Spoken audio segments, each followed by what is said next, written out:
একটা ভিডিওতে দেখলাম মসজিদের মাইকে এলান করা হচ্ছে, তোমরা যে যেখানে থাকো সবাই সবাইকে মাফ করে দিও। সবাই সবাইকে মাফ করে দিবেন আল্লাহর রাস্তে, সবাই সবাইকে আল্লাহর রাস্তে মাফ করে দিবেন। আর আল্লাহর এই গজবের জন্য সবাই দোয়া করবেন, আল্লাহ যেন সবাইকে রক্ষা করেন। সন্তানকে বাঁচাতে গিয়ে পিতা নিজে স্রোতে ভেসে গেছে। কঠিন পরিস্থিতি। এর পূর্বের অবস্থা বাংলাদেশের কঠিন অবস্থা। কতগুলো সন্তান তার পিতামাতার কোল থেকে ঝরে পড়েছে। আমাদের কত ছাত্র ভাইয়েরা ঝরে পড়েছে, শহীদ হয়েছে, বুক পেতে দিয়েছে।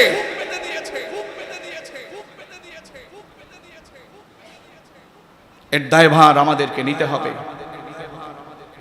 আর যারা অন্যায়কারী এদের অবশ্যই আল্লাহ একদিন বিচার করবেন। ঠিক কিনা? ঠিক কিনা? খবরদার, খবরদার, পরিষ্কার হয়ে যায়, ভালো হয়ে যায়, অপরাধকে ভুলে যাই। হ্যাঁ, আমরা তাই বলে বলবো না তারা অপরাধী তারা ভালো না। হিসাব করে মিলিয়ে দেখেন, হিসাব করে মিলিয়ে দেখেন টাকার এপিট আর ওপিট। কিন্তু কোরআন ছাড়া আর কোনো গতি হতে পারে, আর কোনো গতি হতে পারে। তবে যে বা যারাই আছেন, যেখানেই আছেন, হ্যাঁ, ভালো হন, ভালো হন, ভালো হয়ে সঠিক কাজ করেন। আলহামদুলিল্লাহ, যারাই ভালো করবেন, যারাই সত্য কাজ করবেন, যারাই কোরআনের কাজ করবেন, আমরা তাদের সাথে সর্বদাই থেকে যাব ইনশাআল্লাহ। তো এরপরে আপনি যদি আপনার দেশে অন্যায়ভাবে মানুষকে মারেন, অন্যায়ভাবে মানুষকে শাস্তি দেন, সে দেশ কখনো শান্তিতে করতে পারে? পারে না।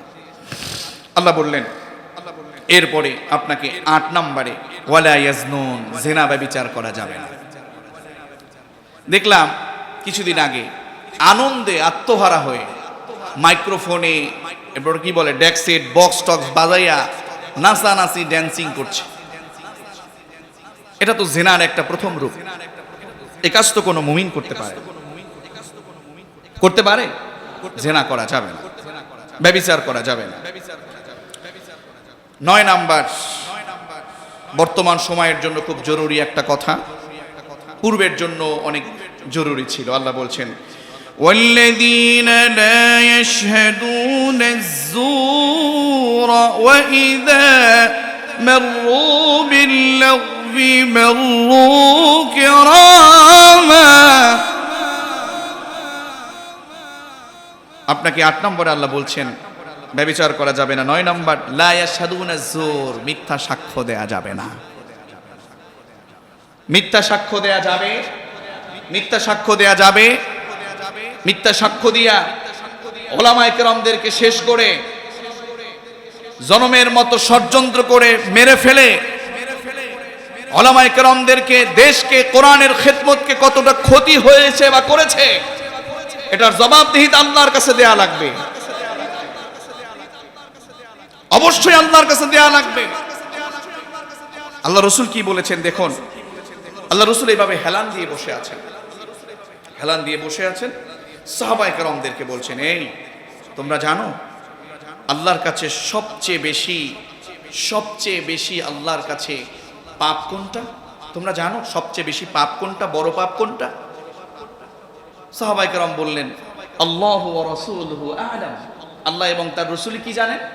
ভালো জানেন। এটা সাহাবায়ে কেরামের একটা আদর্শ ছিল, আল্লাহ এবং তার রাসূলই ভালো জানেন। তো বিশ্বনবী বললেন ১ নাম্বার হচ্ছে শিরক করা। ১ নাম্বার কি? ২ নাম্বার হচ্ছে পিতামাতার অবাধ্য হওয়া।